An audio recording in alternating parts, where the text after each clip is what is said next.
Political science class 12th के chapter 4 करने जा रहे हैं, इंडियाज एक्सटर्नल रिलेशनशिप। ठीक है, सो हम इसमें देखेंगे कि what do you mean by foreign policy और इंडिया आफ्टर इंडिपेंडेंस किस तरह से अपना दूसरे कंट्रियों के साथ रिलेशनशिप डेवलप किया था, क्या क्या फैक्टर जो ध्यान में रखते हुए जो इंडिपेंडेंट इंडिया था उसने अपना रिलेशनशिप शुरू किया था दूसरे कंट्रीज के, ये सारी चीज़ हम देखेंगे। और कुछ वार वगैरह के बारे में हम करेंगे इसमें, जो इंडिया चाइना के साथ हुआ था। So let us begin the chapter. इससे पहले अगर आपने मेरे चैनल को सब्सक्राइब नहीं किया तो सब्सक्राइब कर लें, लाइक और शेयर करें, and also press the bell icon so that you get the notification whenever any new videos are uploaded. So now let us begin the chapter. So हम question answer के form में करेंगे। सो पहला question है, what were the national and international context in which India started it's foreign policy. तो देखो, कोई भी फॉरेन पॉलिसी मतलब क्या होता है कि इंडिया अपने दूसरे कंट्री के साथ रिलेशनशिप रखना, चाहे तो ईस्ट के कंट्रीज हो गए या इधर मिडिल ईस्ट हो गया या बाकी सारे कंट्रीज के साथ, यूरोप हो गया, अमेरिका हो गया, इनके साथ किस तरह का रिलेशनशिप डेवलप किया था। वो रिलेशनशिप जो है तो हम सबसे पहले तो ये देखते हैं कि जब इंडिया ने 1947 के बाद अपना एक्सटर्नल रिलेशनशिप डेवलप करने की कोशिश करी तो उस समय क्या क्या फैक्टर तो जो था उसे ध्यान में रखना था, specially internal as well as external, international और नेशनल फैक्टर। सो देखते हैं, पहला पॉइंट यही है, क्वेश्चन यही है, India got independence in 1947 after independence started its own foreign policy. क्योंकि जब कंट्री इंडिपेंडेंट होता है तभी अपना फॉरेन पॉलिसी शुरू करता है। When India began its own foreign policy in a difficult international and national context, उस समय इंटरनेशनल कंटेक्स्ट जो था वो भी थोड़ा मुश्किल था और दूसरा नेशनल कंटेक्स्ट भी था वो उतना अच्छा नहीं था। Some international and national context were, एक तो इंटरनेशनल कंटेक्स्ट, सबसे पहले हम देखते हैं इंटरनेशनल कंटेक्स्ट क्या था जब इंडिया ने अपना फॉरेन पॉलिसी शुरू किया था। तो एक तो है कि पहला जो है, the second world war had just ended in 1945। आपको पता है कि इंडिया 47 में आज़ाद हुआ था और 1945 में सेकेंड वर्ल्ड वार खत्म हुआ था। There were devastation and destruction all around in Europe. The question of reconstruction of European economy was on its way. और उस समय यूरोप में जो सेकेंड वर्ल्ड वार हुआ था उसकी वजह से हम देखते हैं कि बहुत सारे यूरोपियन कंट्री जो थे वो डिवास्टेट हो गए थे, डिस्ट्रॉय हो गए थे, और यूरोपियन इकोनॉमी का रिकंस्ट्रक्शन चल रहा था। उस कंटेक्स्ट में इंडिया ने अपना फॉरेन पॉलिसी शुरू किया था। ठीक है, सो पहला पॉइंट हो गया। दूसरा, after the failure of league of nation, आपको पता है कि लीग ऑफ नेशन जो बनाया गया था 1919 में बना था। लीग ऑफ नेशन 1919 में हमने 1919 में, और ये 1939 तक चला था, लेकिन ये सक्सेसफुल नहीं हो पाया इंटरनेशनल पीस लाने के लिए, क्योंकि 1939 में सेकेंड वर्ल्ड वार शुरू हो जाता है। तो attempt was also going on to establish another international organisation to replace the league of nation with his objective to maintain peace and order among the countries of the world. देखो क्या था कि league of nation fail हो गया था, तो उस समय 1945 के बाद बात चल रहा था कि किस तरह से हम कोई दूसरा इंटरनेशनल ऑर्गेनाइजेशन सेटअप करें जो कि लीग ऑफ नेशन का जगह ले सके, और दूसरी बात है कि वर्ल्ड में पीस मेंटेन करे, ऑर्डर मेंटेन करे। और वो फाइनली जो था 1946 में हम देखते हैं कि यूनाइटेड नेशन जो था वो इस्टेब्लिश हुआ था। थर्ड जो इंटरनेशनल कंटेक्स्ट था, after second world many new country become independent.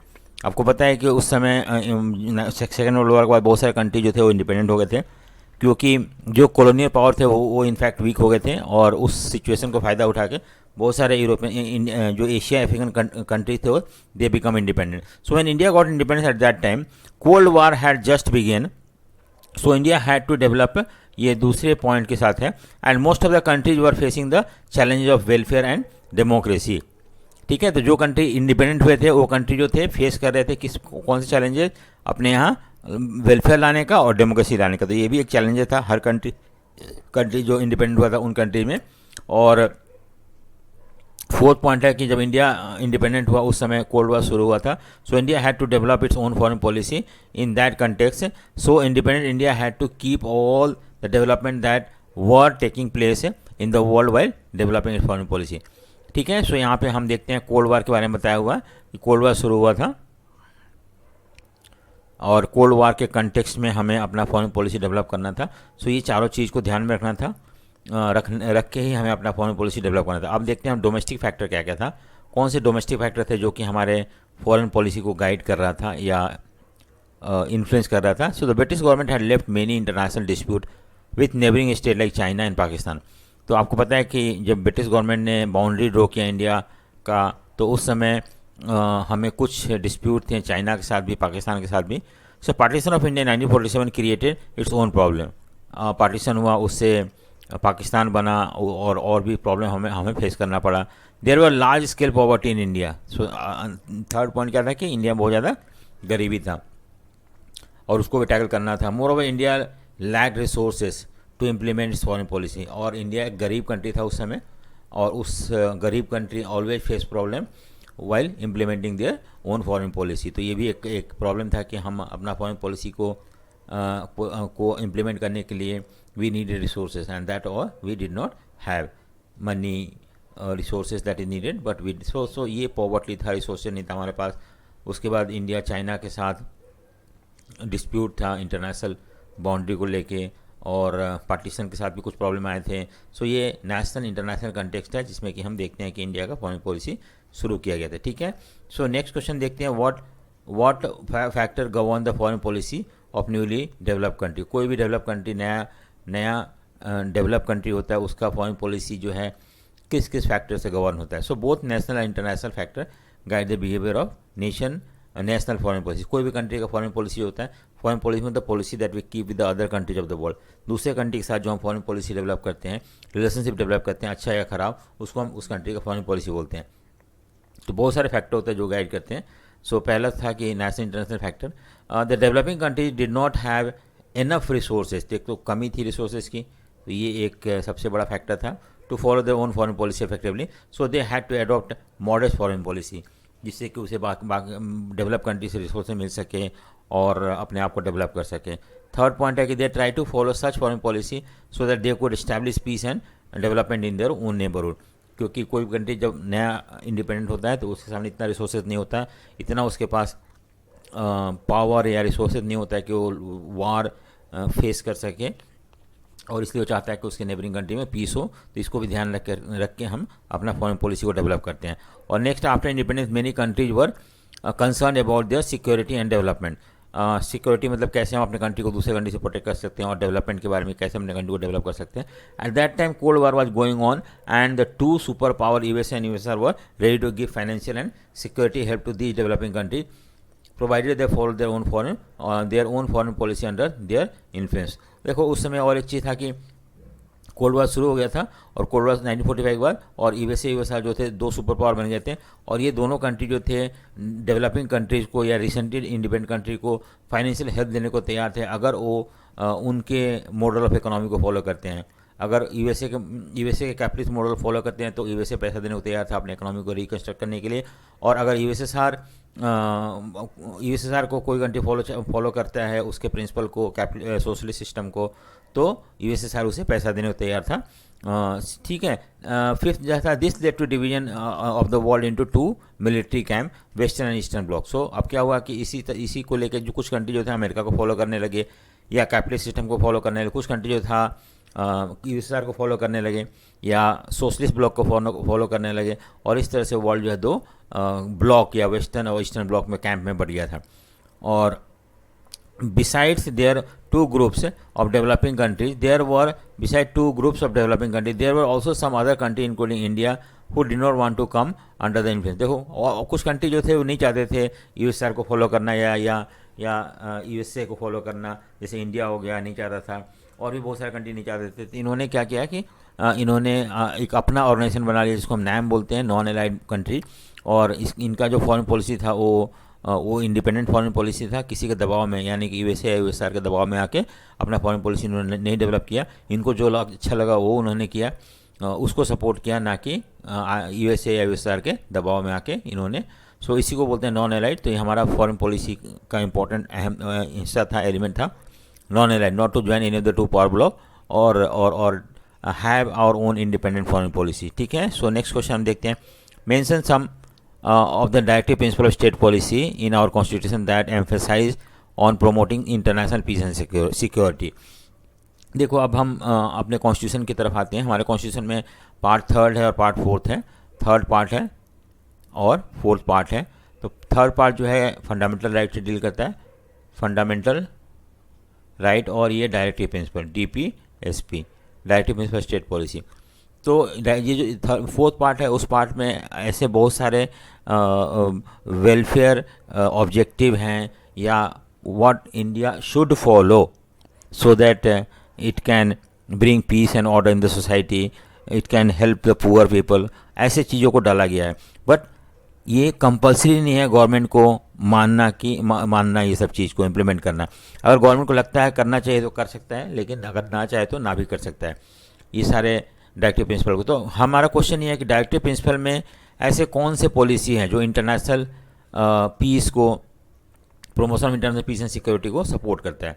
So article 51 जो है डायरेक्टिव प्रिंसिपल का, उस आर्टिकल में हम देखते हैं कि इंपॉर्टेंट आर्टिकल 51 क्वेश्चन पूछ सकते हैं कौन सा आर्टिकल डील करता है डायरेक्टिव प्रिंसिपल का, जो कि international peace and security. So of India constitution laid down some DPSP यानी कि directive principle state policy on promotion of international peace and security. They are क्या क्या है वो, स्टेट शैल एंडेवर, मतलब स्टेट शैल ट्राई, कंपल्सरी नहीं है, try कर सकता है स्टेट। क्या कर सकता है, to promote international peace and security. हो सके तो स्टेट को कोशिश करना चाहिए कि इंटरनेशनल पीस हो और हर कंट्री को सिक्योरिटी हो। दूसरा, maintain just and honourable relationship between nation, कि हर आपस में हम अच्छा रिलेशनशिप डेवलप कर रखें जिससे कि पीस जो है उसको डिस्टर्ब ना हो। थर्ड जो है इसमें कि foster respect for international law and treaty. आपको पता है बहुत सारे इंटरनेशनल लॉ है, बहुत सारे इंटरनेशनल एग्रीमेंट और ट्रीटी साइन हुआ है, तो उसको रेस्पेक्ट करना और उसके हिसाब से अपने फॉरेन पॉलिसी को डेवलप करना या डिस्प्यूट को ख़त्म करना। चौथा जो है encourage settlement in international dispute by arbitration. अगर मान लो कोई भी इंटरनेशनल डिस्प्यूट होता है तो उसको हम बैठ के बात करके सॉल्व कर सकते हैं, ना कि वार करके। आर्बिट्रेशन मतलब होता है it is one step ahead of mediation. Mediation में एक कंट्री दो कंट्रियों को मीडिएट करता है, जो कन्फ्लिक्टिंग कंट्री होते हैं, झगड़ा वाला कंट्री होते हैं। और आर्बिट्रेशन में हम किसी एक पार्टी को एज ए आर्बिट्रेटर एक्सेप्ट कर लेते हैं और उसके सामने बैठ के अपने एग्रीमेंट को पूरा करते हैं। लेकिन आर्बिट्रेटर जो होता है वो इंटरफेयर करता है, वो अपना टर्म्स एंड कंडीशन को डिक्टेट कर सकता है। तो इसलिए हमें पहले से ही एक्सेप्ट करना पड़ेगा कि हाँ मैं इनके टर्म्स एंड कंडीशन को मानूंगा, तभी हम आर्बिट्रेशन के लिए तैयार होते हैं। अब है who form Indian national army and what was its indicate, what does it indicate. So Netaji Subhash Chandra Bose ने ये किया था इंडियन नेशनल आर्मी को। और formation of Indian national army indicate that our freedom struggle was not an act of isolation. जो हमने आज़ादी किया था वो सिर्फ हम इंडिया में अकेले बैठ के नहीं लड़े थे अंग्रेजों के खिलाफ, बल्कि बाहर इंडियन लोग जो बाहर गए थे, बाहर की मदद लेके भी कोशिश कर रहे थे इंडिया को फ्री कराने के लिए। We had relationship between India and overseas Indian during second world war. जैसे इन्होंने जापान की मदद लेके इंडिया पर अटैक करके इंडिया से ब्रिटिश को भगाना चाहते थे, और हम गांधी जी या इंडियन से कांग्रेस इंडिया में रह के ब्रिटिश से फाइट करके उनको हटाने। दोनों का मकसद एक ही था, पर दोनों का जो मेथड था वो थोड़ा डिफरेंट था। Discuss Nehru role in the formation of India foreign policy. आपको पता है कि नेहरू जो थे फर्स्ट प्राइम मिनिस्टर थे इंडिया के, और उन्होंने वो फॉरेन मिनिस्टर भी थे, तो उन्होंने बहुत इंपॉर्टेंट रोल प्ले किया था इंडिया के फॉरेन पॉलिसी को डेवलप करने के लिए। Since he was both PM and foreign minister, he played important role in formation of and implementation of India foreign policy. क्या क्या था देखो, 1946 से 1964 तक, क्योंकि 64 में उनका डेथ होता है, उसके बाद तो तब तक उन्होंने इंपॉर्टेंट रोल प्ले किया था। The three main objective of Nehru's foreign policy were, क्या क्या था। एक तो to preserve the hard earn sovereignty, जो हमने इतना मेहनत से इतने सालों ब्रिटिश के खिलाफ लड़ाई लड़ने के बाद जो हमने इंडिपेंडेंस एक्वायर किया है या पाया है, उसको किसी भी तरह से मेंटेन करना या प्रिजर्व करके रखना। सोवरेनिटी मतलब इंडिपेंडेंस होता है, ठीक है। नेक्स्ट है हमारा दूसरा, टू प्रोटेक्ट टेरिटोरियल इंटीग्रिटी। जो हमारा इंडिया है, इंडिया का टेरिटरी है, उसको किसी भी तरह से प्रोटेक्ट करके रखना, जिससे कि कोई हमारा टेरिटरी को मतलब कैप्चर करना ले, तो उसको मेंटेन करना। दूसरा था टू प्रोमोट टेरिटोरियल इंटीग्रिटी, ठीक है, to promote rapid economic development, और कंट्री को डेवलप करना भी तो फॉरेन पॉलिसी का रोल होता है। हमें हमें नए नए टेक्नोलॉजी चाहिए तो हमें उस कंट्री से अच्छा रिलेशनशिप डेवलप करना है जहाँ से कि हमें ये नए टेक्नोलॉजी मिल सके, अपने कंट्री को डेवलप करने के लिए फाइनेंशियल रिसोर्सेज मिल सके, ये सब चीज़। तो हम जनरली उस कंट्री के साथ अच्छा रिलेशन डेवलप करते हैं जिससे कि हमें इकोनॉमिक फ़ायदा हो सके। So Nehru wanted to achieve the above objective through policy of non alignment. देखो मैंने बताया था ना कि इन्होंने नॉन अलाइनमेंट पॉलिसी फॉलो किया था, not to join any of the two power block either USA or USSR and remain aloof, remain away from them and follow our own independent foreign policy. तो इस non alignment के through हम ये सारे objective को पूरा करना चाहते थे। There were many parties in India who were oppose to Nehru following the policy of non alignment and wanted India to be friendly with the USA. बहुत सारे ऐसे ग्रुप थे या पार्टी थे जो चाहता था कि इंडिया नॉन अलाइड की पॉलिसी फॉलो ना करे, नॉट टू किसी भी पावर ब्लॉक को ना ज्वाइन हो। कुछ चाहते थे कि इंडिया यूएसए की तरफ ज्वाइन होना चाहिए, और उनका दो कारण था ऐसा होने के लिए। कुछ लोग बोलते थे कि इंडिया यूएसए जो है प्रो डेमोक्रेसी है, और दूसरी प्रो डेमोक्रेसी मतलब डेमोक्रेसी को सपोर्ट करता है, इसलिए हमें हमें यूएसए की तरफ जाना चाहिए, friendly with USA because western bloc claim to be pro democracy. और ये किसका कहना था ऐसा? अम्बेडकर का। तो ये याद रखना कि who said this that India should become the part of USA group because वहाँ पे जो है यूएसए जो है डेमोक्रेटिक है। Other parties who are oppose to USR and communism, जो बहुत सारे ऐसे कंट्री थे जो यूएसआर या कम्युनिस्ट पार्टी को नहीं चाहते थे, कम्युनिज्म को नहीं चाहते थे, wanted India should follow pro US policy. These party included भारतीय जनसंघ, बीजेएस, ठीक है, भारतीय जनसंघ, उसके बाद और था स्वतंत्रता पार्टी। ये सब पार्टी चाहते थे कि यूएस को फॉलो करें, ना कि यूएसआर को या इंडिपेंडेंट फॉरेन पॉलिसी फॉलो करें, जो कि नाम के अंदर इम्पोर्टेंट एलिमेंट है उसका। सो नेक्स्ट है फॉलोइंग द पॉलिसी ऑफ नाम। नेक्स्ट क्वेश्चन है नाम was a difficult balancing the act. जब हम फॉरेन पॉलिसी नाम को एक्सेप्ट करते हैं तो ये एक बड़ा मुश्किल काम था ऐसे वर्ल्ड में जहाँ पे कि यूएसए सुपर पावर थे, उनके पावर ब्लॉक थे, और उनमें हमें उनसे अलग रह के पार्टिसिपेट करना है वर्ल्ड में, ये एक बहुत मुश्किल काम था। नेहरू फॉरेन पॉलिसी ऑफ नाम had its own fall out, यानी कि अपना ही कुछ उसमें डिसएडवांटेज था। क्या था उसका, हम देखते हैं। India foreign policy was based on the non alignment, ठीक है। नॉन अलाइनमेंट बताया ना कि जब इंडिया या बहुत सारे कंट्री इंडिपेंडेंट हुए तो इंडिया और 3 कंट्री मिलके, 4 कंट्री और मिलके उन्होंने नाम बनाया था, और ये चारों कंट्री जो थे इनका ये था कि हमें ना इधर वेस्टर्न ब्लॉक में ज्वाइन होना, ना ही ईस्टर्न ब्लॉक में ज्वाइन होना, रादर हमें इंडिपेंडेंट रहना है, हमें उनसे अलग रह के और अपना own independent foreign policy develop करना है। तो ये था नाम का objective, to keep away from the two power blocs and have own independent foreign policy, ठीक है। However it was a difficult balancing act and some time the balancing did not appear perfect. हम इसको balance करके चलना दोनों, कि ऐसा ना लगे कि हम रशियन ग्रुप में हैं, ऐसा ना लगे कि हम यूएस ग्रुप में हैं, ये बहुत मुश्किल काम था। तो कैसे हमें ये पता चला? देखो 2 इंसिडेंट हुए थे वर्ल्ड में, उससे हमें क्लियर हो जाता है। इन 1956 इम्पॉर्टेंट है date, when Britain attacked Egypt over Suez canal issue, India led the world protest against the Britain stating that it was neo colonialism. देखो क्या हुआ ना कि 1956 में, देखो ब्रिटेन जो था यूएसए के साथ था और कॉलोनियल पावर था। तो जब ब्रिटेन ने इजिप्ट पे अटैक किया स्वेज कैनाल को कंट्रोल करने के लिए, एक्चुअली पहले इजिप्ट जो था ब्रिटेन से इंडिपेंडेंट हुआ था, और स्वेज कैनाल ब्रिटिश नहीं बनाया था, लेकिन आज़ादी के बाद ये स्वेज कैनाल जो है वो आपका इजिप्ट को मिल जाता है, और इजिप्ट को मिलने के बाद ब्रिटेन दोबारा से स्वेज कैनाल को कंट्रोल करने की कोशिश करता है और उस पर अटैक करता है। तो इसमें इंडिया प्रोटेस्ट करता है और बोलता है कि ये ब्रिटिश गलत कर रहा है और एक नया न्यू कॉलोनिज्म इस्टेब्लिश करने की कोशिश कर रहा है। But in the same year when USSR ने हंगरी पर अटैक किया तो इंडिया जो थे did not join the public condemnation. उस समय इंडिया ने कुछ नहीं बोला। तो ये क्या मतलब होता है कि आप नाम कंट्री हो, नाम कंट्री मतलब होता है अगर कुछ भी गलत होता है या सही होता है तो सही बोलो, उसको गलत होता है तो गलत बोलो। लेकिन यहाँ पे हालांकि हंगरी के ऊपर अटैक करना भी गलत था, लेकिन इंडिया ने कुछ नहीं किया। इससे क्या लगता है कि इंडिया जो था यूएसएसआर की तरफ थोड़ा बहुत झुका हुआ था। या और हम ये भी बोल सकते हैं कि इंडिया नाम का पॉलिसी जो है उसको अच्छी तरह से फॉलो नहीं कर रहा था। Living these two incident India more or less followed और did take an independent stand on various international issue. तो चलो ये अगर हम इन दोनों इंसिडेंट को छोड़ने के बाद हम देखते हैं कि वैसे तो बाकी इंडिया ने अपना जो स्टैंड था वो इंडिपेंडेंट रखा था and could get aid and assistance from the member of both the super power, लोग दोनों से ही उनको उनको मदद मिल रहा था। नेक्स्ट है कि USA was not happy with India's decision to follow NAM policy. क्यों? क्योंकि there were tension between the India and USA relationship in 1950। More USA also oppose India growing partnership with USSR, कि India थोड़ा USA की तरफ ज़्यादा झुका हुआ था, इससे भी यूएसए जो था इंडिया से खपा था।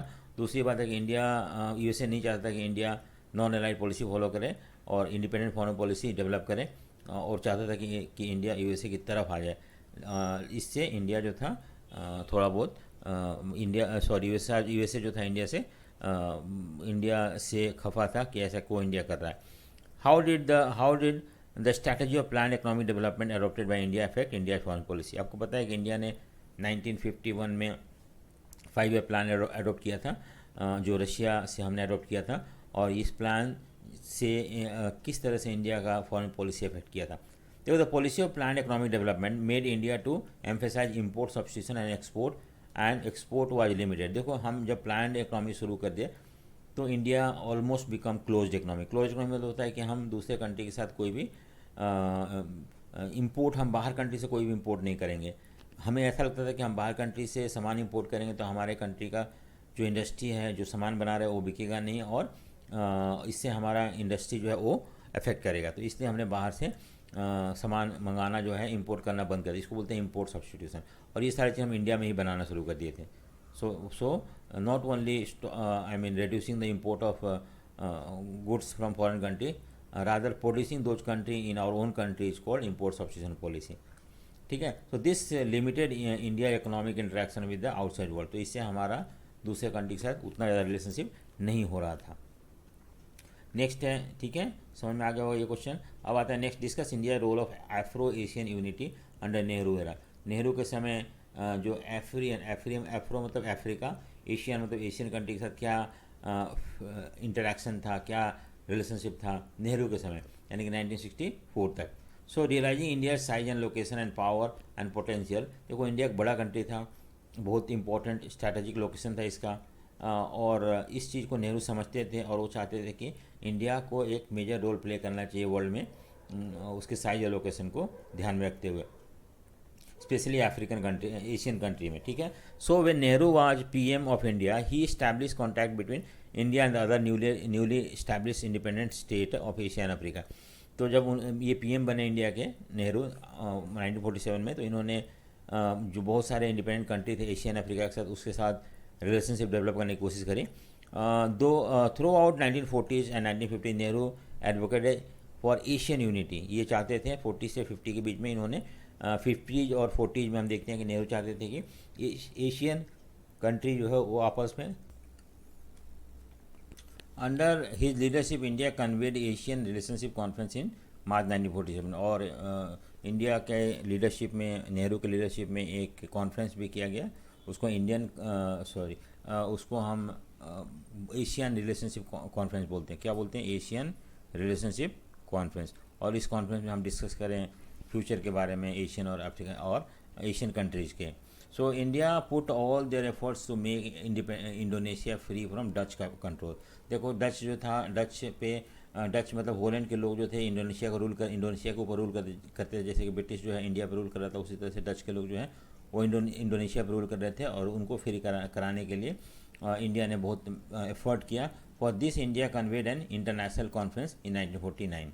तो इसके लिए डच को इंडिपेंडेंट करने के लिए उन्होंने एक कॉन्फ्रेंस भी किया था। India supported decolonisation and oppose the racism that was being practice in South Africa and elsewhere. So India ने बोला कि जो भी कंट्री किसी कंट्री के अंडर में है या गुलाम है या कॉलोनाइज कंट्री है, जो कंट्री कॉलोनियल मतलब जो कंट्री किसी कंट्री के गुलाम है, ऐसे कंट्री को फ्री हो जाना चाहिए। और जो रशिया में गोरे कालों का भेदभाव हुआ था, उसी को भी इंडिया ने अपोज किया था। फाइनली हम देखते हैं कि 1956 में बॉन्डंग कॉन्फ्रेंस होता है। ये इंडोनेशिया में एक सिटी है बॉन्डंग, वहाँ पे एक कॉन्फ्रेंस हुआ था, और Asian African conference was held in Bandung in 1956, जिसको हम बॉन्डिंग कॉन्फ्रेंस बोलते हैं, बैंडोंग कॉन्फ्रेंस बोलते हैं। ठीक है, और इस कॉन्फ्रेंस में डिसाइड किया गया था कि एक एशियन अफ्रीकन नेशन जो है वो मिल के नाम बनाएंगे। और फाइनली नाम बन के तैयार हुआ नॉन अलाइनमेंट मूवमेंट इन 1961 में। और उसका फर्स्ट जो सेशन हुआ था वो बेलग्रेड में हुआ था, इम्पोर्टेंट है। और 61 में हुआ था सेशन। और नेहरू जो थे को फाउंडर थे नाम के और भी 4 कंट्रीज के साथ। So how did political leadership of nation affect the it's foreign policy? Explain this with the help of example from India foreign policy. देखो क्या क्वेश्चन पहले समझने की कोशिश करते हैं कि किस तरह से कोई भी कंट्री का लीडरशिप जो होता है वो कंट्री का फॉरेन पॉलिसी को डेवलप करता है, अफेक्ट करता है।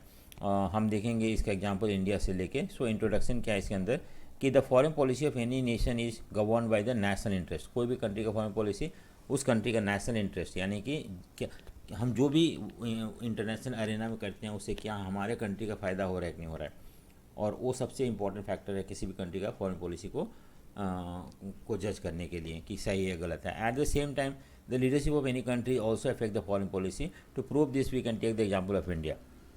कैसे? देखो, after independence Congress under the leadership of Jawaharlal Nehru, आपको पता है Jawaharlal Nehru first prime minister बने और फॉरेन मिनिस्टर भी बने, इंपॉर्टेंट रोल इंडिया का फॉरेन पॉलिसी को बनाने में किए थे। और at that time it was pro USSR foreign policy as Nehru was much influence by the Soviet ideology. देखो, नेहरू पर्सनली बहुत ज़्यादा इन्फ्लुएंस थे सोवियत आइडियोलॉजी से, रशियन आइडियोलॉजी से, और वो उस तरफ झुके हुए थे थोड़ा बहुत। हालांकि वो बोलते थे कि हम नाम की पॉलिसी फॉलो करते हैं, बट उनका झुकाव जो था रशिया की तरफ था। The period from 1970 saw the emergence of non-Congress government like Janata Party which followed the policy of NAM. Truly, so it means that the pro-USR inclination would be corrected. Since then, the initiative to improve relationship with China and USA have been taken. देखो, जब leadership change होता है, जब दूसरा party का government आता है 1970 में, हम देखते हैं जनता पार्टी का गवर्नमेंट आता है। ये गवर्नमेंट जो था, नेहरू का जो इंक्लाइनेशन था या झुकाव था यूएसआर की तरफ, उसको सही नहीं मानता है और उसको करेक्ट करने की कोशिश करता है, और वो डेवलप करता है। चाइना जो कम्युनिस्ट कंट्री था उसके साथ भी रिलेशनशिप डेवलप करता है, और यूएसए के साथ भी रिलेशनशिप डेवलप करने की कोशिश करता है।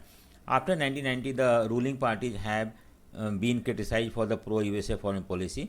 दो after 1990 Russia continue to remain India friend, but its important in global arena had decline after the disintegration. लेकिन 1990 के बाद हम देखते हैं कि इंडिया जो है, इंडिया का फॉरेन पॉलिसी यूएसए की तरफ झुकने लगता है, क्योंकि रशिया जो था अब ऐसा नहीं था कि रशिया फ्रेंड नहीं था, बट यूएसए की तरफ भी हमारा झुकाव बढ़ने लगता है, may be because of trade.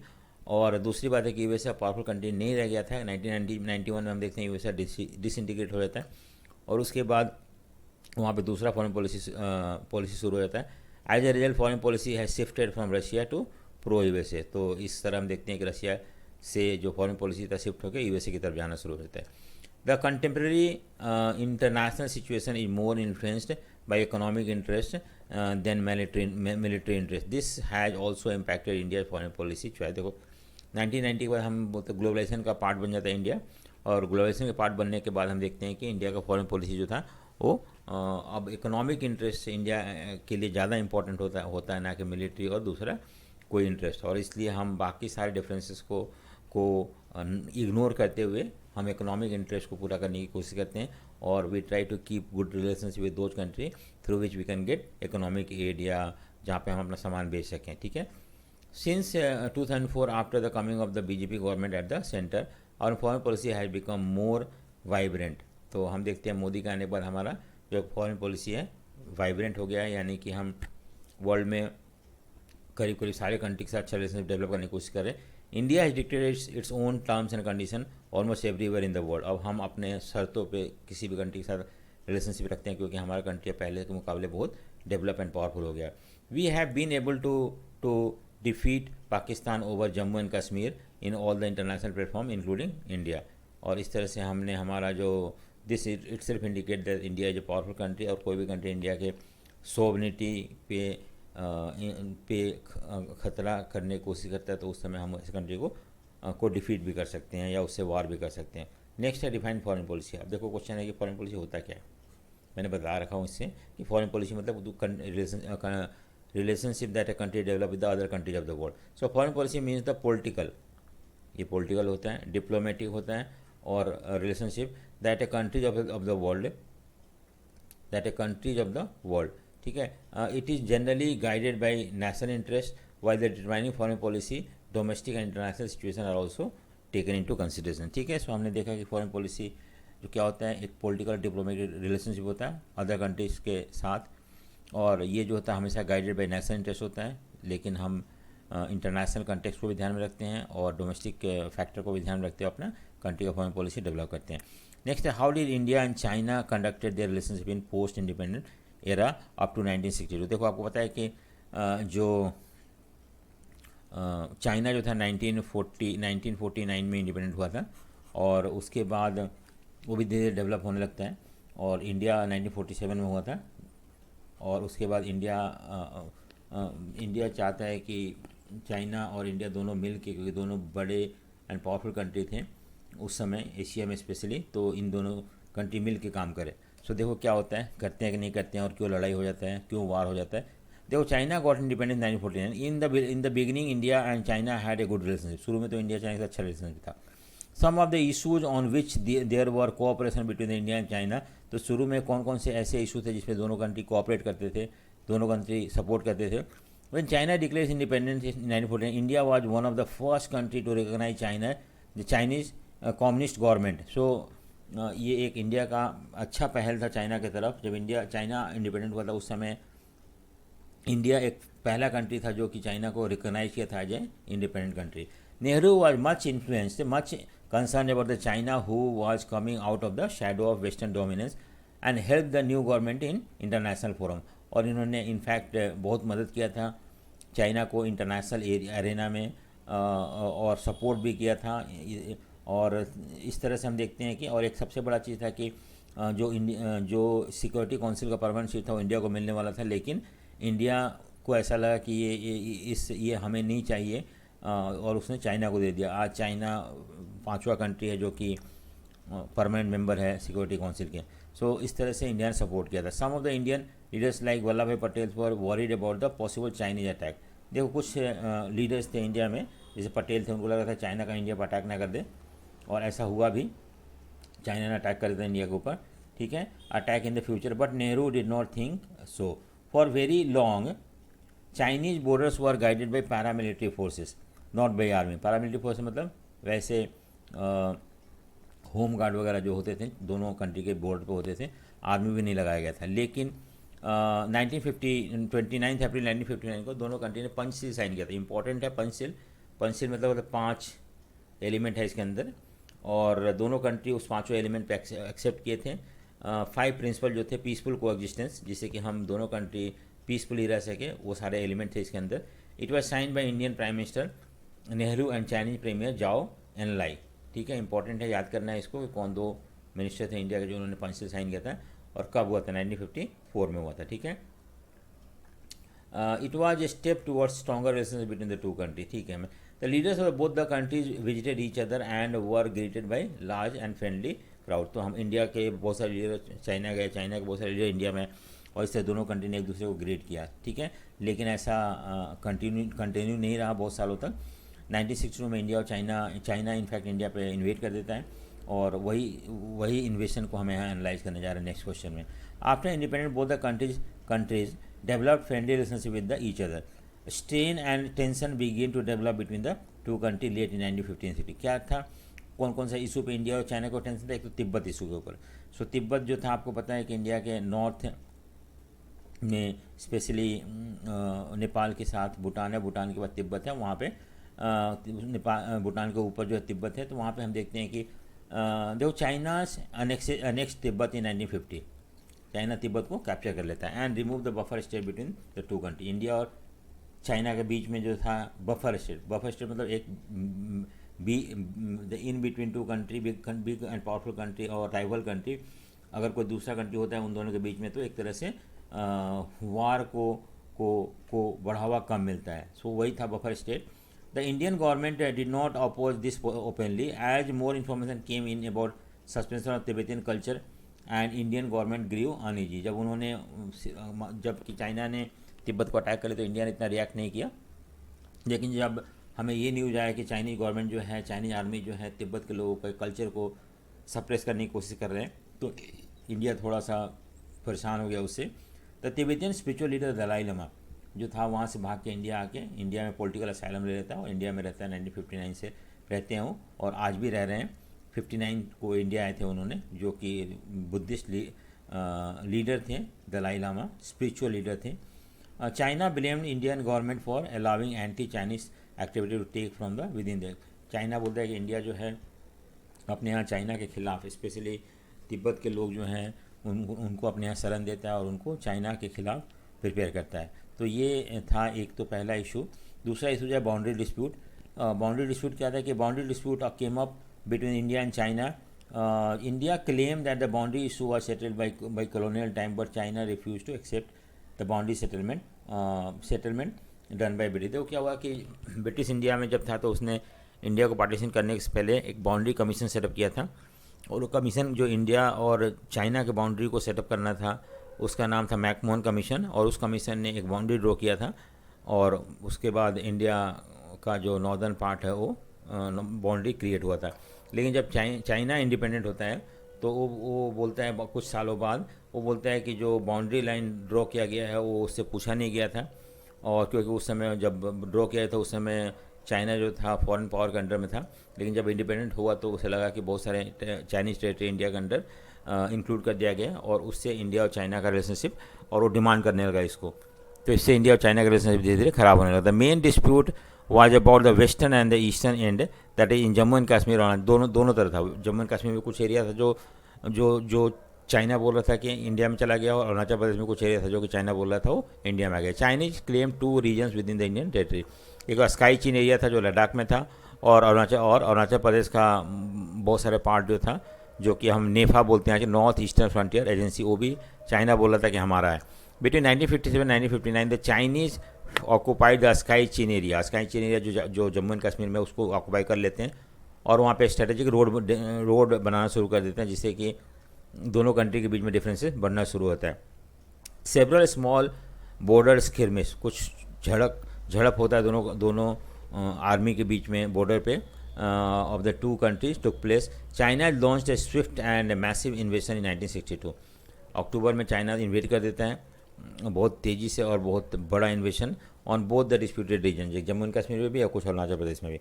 The first attack lasted for 1 week and the Chinese forces capture key area in Arunachal प्रदेश।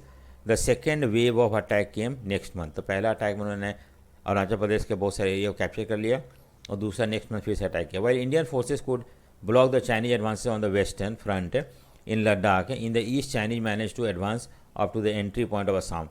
तो वहाँ तो खैर किसी भी तरह से इंडियन फोर्सेस ने किसी भी तरह से चाइनीज फोर्सेस को अटैक करके आगे बढ़ने से रोका, लेकिन फिर भी कुछ एरिया, स्काई चीन का एरिया जो चाइना के पास चला गया, और आज भी चाइना के पास है।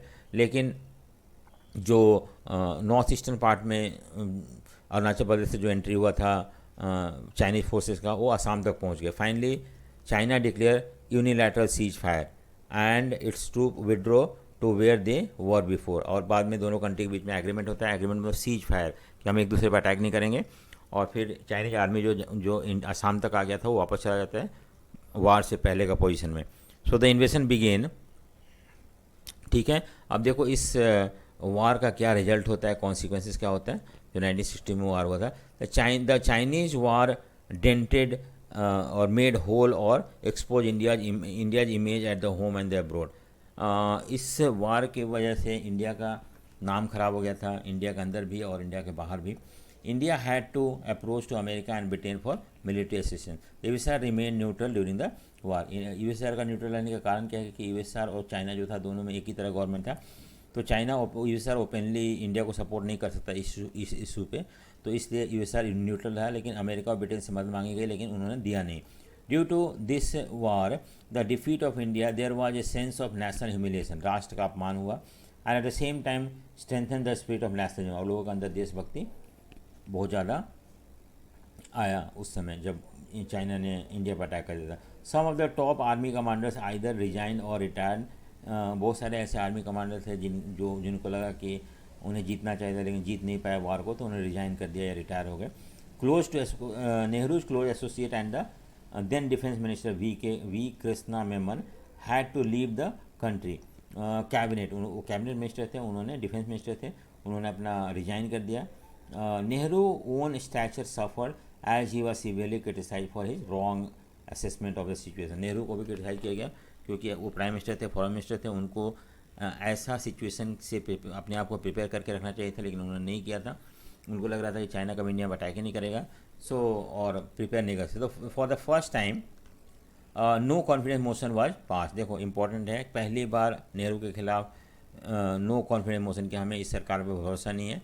और हालांकि नेहरू डिबेट करके किसी भी तरह से लोकसभा में अपने गवर्नमेंट को बचा पाए, लेकिन ये जो था एक तरह से लोगों का मूड चेंज हो रहा था।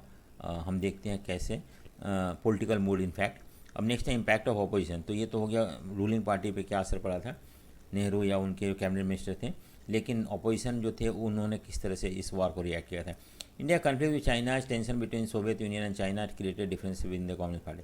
देखो इंडिया जब चाइना से लड़ाई होता है तो इस तरह से कम्युनिस्ट पार्टी मतलब बेसिकली कम्युनिस्ट पार्टी जो होता है वो पार्टी था जो जिसका गवर्नमेंट यूएसएसआर में था, जिसका गवर्नमेंट चाइना में था। तो इंडिया में बहुत सारे ऐसे कम्युनिस्ट पार्टी थे जो चाइना और यूएसएसआर को सपोर्ट करते थे। So India conflict with China and tension between USSR and China created difference with in the party. तो इंडिया जो था चाइना के साथ टेंशन बढ़ता जा रहा था, और चाइना और यूएसएसआर के साथ भी टेंशन बढ़ता जा रहा था। इससे कम्युनिस्ट पार्टी ऑफ इंडिया था उसमें कुछ डिफरेंस आना शुरू हो गया। With the CPI there were two fraction, with the pro USSR fraction remain within the CPI.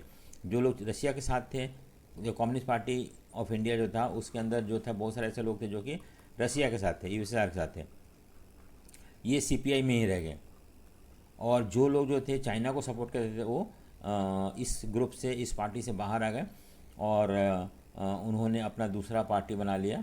So the other faction that was closer to China was against any tie with Congress. ठीक है, so on the above differences the CPI split in 1964 and the leader of the faction that was within the China frame communist party, इसको हम बोलते हैं, जो कि communist party से बाहर निकल गए। वो ग्रुप जो कि चाइना को सपोर्ट करता था, ऐसे ग्रुप जो थे वो अपने अलग पार्टी बना लेते हैं जिसको मार्क्सिस्ट CPIM बोलते हैं, CPIM मार्क्सिस्ट। नेक्स्ट है, when the war with China broke out many leaders of CPIM were arrested for being pro China. देखो बहुत सारे ऐसे लीडर ऐसे CPI के लीडर थे, एम के लीडर थे जो चाइना को सपोर्ट करते चाहते थे कि इंडिया पे चाइना अटैक करे और यहाँ पे कम्युनिस्ट गवर्नमेंट लेके आए। ऐसे लीडर को अरेस्ट कर लिया गया, उनको जेल में भेज दिया गया। War with China and reorganization of north eastern state. अब देखो जब वार हो गया तो वार होने के बाद इंडियन गवर्नमेंट ने क्या स्टेप उठाया, उन्होंने क्या किया कि उनको लगा कि जो नॉर्थ ईस्टर्न स्टेट है ना, असम, मेघालय, मणिपुर, मिजोरम, नागालैंड वगैरह, ये आइसोलेटेड हैं रेस्ट ऑफ द इंडिया से। और दूसरी बात है कि यहाँ पे डेवलपमेंट उतना ज़्यादा नहीं हो पा रहा है, तो इसलिए यहाँ के लोग जो हैं वो खुश नहीं है सेंट्रल गवर्नमेंट से। हो सकता है ये चाइना को सपोर्ट करे और चाइना को इनवाइट करे कि आके सारे एरिया को कैप्चर कर ले। सो इंडियन गवर्नमेंट ने ऐसा ना हो इसके लिए नॉर्थ वेस्टर्न स्टेट पे ध्यान देना शुरू कर दिया, उनके डेवलपमेंट के बारे में सोचना शुरू कर दिया, बहुत सारे पैसे लगाए। Problem with this region, the region was isolated. क्यों, क्या था कि एक तो कट ऑफ था from the rest of the India geographically. आपको पता है कि चिकन नेक है, उसके उस तरफ जो है 7 सिस्टर्स हैं, 7 स्टेट्स हैं, एक्सट्रीमली अंडर डेवलप्ड है, और ये डेवलप भी नहीं है। तो यहाँ के लोगों को लग सकता है कि सेंट्रल गवर्नमेंट जो इंडियन गवर्नमेंट है वो उनको ध्यान नहीं दे रहा economically. There was challenges of national integration and political unity, और यहाँ पे लोगों को यूनाइट करके रखना है, पॉलिटिकल इंटीग्रेशन को किसी भी तरह से इनको इंटैक्ट रखना है।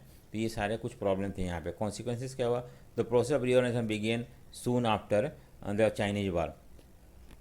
नागालैंड को एक स्टेटहुड मिल गया क्योंकि उनको लगे कि हाँ इंडियन गवर्नमेंट हमारे लिए कुछ कर रहा है और वो चाइना को ना सपोर्ट करें, इंडियन गवर्नमेंट को सपोर्ट करें, इसलिए उन्होंने सेंट्रल गवर्नमेंट ने नागालैंड को अलग स्टेट बना दिया। Manipur and Tripura, 2 union territories were given right to elect their own legislative assembly. हालांकि मणिपुर और त्रिपुरा थे यूनियन टेरिटरी थे, फिर भी इनको ये राइट दिया गया कि इन लोग अपने यहाँ लेजिस्लेटिव असेंबली बना सकते हैं और अपने मेंबर को चुन सकते हैं लेजिस्लेटिव असेंबली में। ठीक है, सो ये था। नेक्स्ट है हमारा, सो ये ख़त्म हो जाता है। सो अगर आपको वीडियो पसंद आया तो लाइक, शेयर एंड सब्सक्राइब जरूर करें, and also press the bell icon. So do comment. So thank you for watching, thank you.